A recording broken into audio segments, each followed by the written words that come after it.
அடியே ராமானுஜதாசன். பிரம்மா சத்தியலோகத்திலே ஸ்ரீரங்க விமானத்தை பிரதிஷ்டை செய்தான். பிரம்மா தனக்கு பிறகு இந்த விமானத்தை பூஜை செய்வதற்காக விவஸ்வான் என்கிற சூரிய பகவானை அழைத்து அவனுக்கு பாஞ்சராத்திர ஆகமத்தை உபதேசித்து அவனை வைத்து ஸ்ரீரங்க விமானத்திற்கும் ரங்கநாதனுக்கும் பூஜை செய்வித்தான். விவஸ்வான் என்ன செய்தான்? தன்னுடைய பிள்ளையான வைவஸ்வத மனு அவனுக்கு இந்த பாஞ்சராத்திர ஆகமத்தை உபதேசித்து அவனையும் சத்தியலோகத்திற்கு அழைத்துச் சென்று அங்கே ஸ்ரீரங்க விமானத்திற்கு பூஜை செய்வித்தார். இந்த வைவஸ்வத மனுவின் பிள்ளைதான் இக்ஷ்வாகு என்கிற அரசன்.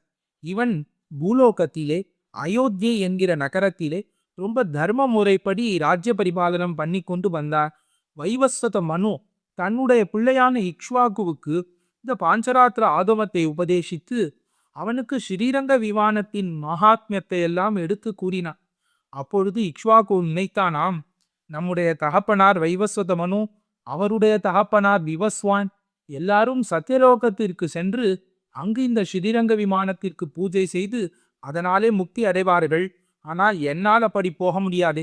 என்னாலேயே போக முடியாதுன்னு என்னுடைய பிள்ளையால எப்படி போக முடியும்? என்னுடைய பேரனால எப்படி போக முடியும்? அவர்களை விடுங்கோள். இந்த உலகத்திலே உள்ள சாதாரண பாமர மக்களாலே எப்படி போக முடியும்? எல்லாருக்கும் இந்த ஸ்ரீரங்க விமானத்தின் தரிசனம் வேண்டுமல்லவா அப்படின்னு ரொம்ப சோக கடலியே ஆழ்ந்திருந்தான் இக்ஷ்வாகு. எப்படியாவது இந்த ஸ்ரீரங்க விமானத்தை பூலோகத்திற்கு கொண்டு வர வேண்டும் என்று அவனுக்கு ஆசை. இந்த ஆசையை அறிந்து கொண்ட வசிஷ்ட முனிவர், வசிஷ்டர் தானே இக்ஷ்வாகு வம்சத்திலே வரக்கூடிய எல்லாருக்கும் குலகுரு. இந்த வசிஷ்ட ரிஷி என்ன பண்ணார்? நேரே இக்ஷ்வாகுவுக்கு சென்றார். இக்ஷ்வாகுவே, நீ கவலை கொள்ள வேண்டாம். நான் என்னுடைய ஞான திருஷ்டியாலே பார்த்தே ஸ்ரீரங்க விமானம் கண்டிப்பாக அயோத்தியைக்கு வந்து சேரும். அதற்கு நீ பண்ண வேண்டியது என்ன? கடும் தவம் புரிவாய் என்று உபதேசித்த. என்னுடைய ஆசிரமம் இங்குதான் இருக்கிறது. என்னுடைய ஆசிரமத்திற்கு அருகிலேயே வந்து அஷ்டாட்சர மகாமந்திரத்தை கொண்டு பகவானை நோக்கி தவம் புரிவாய். உன்னுடைய தவத்தின் பலனாக ஸ்ரீரங்க விமானம் சத்தியலோகத்திலிருந்து இங்கு வந்து சேரும் என்று உபதேசித்தார்.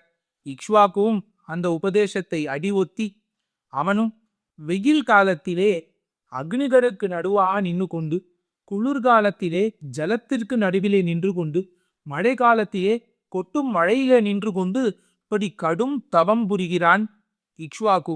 இதற்கு பிறகு அந்த தவம் பலித்ததா இல்லையா? நாம் பொறுத்திருந்து பார்ப்போம்.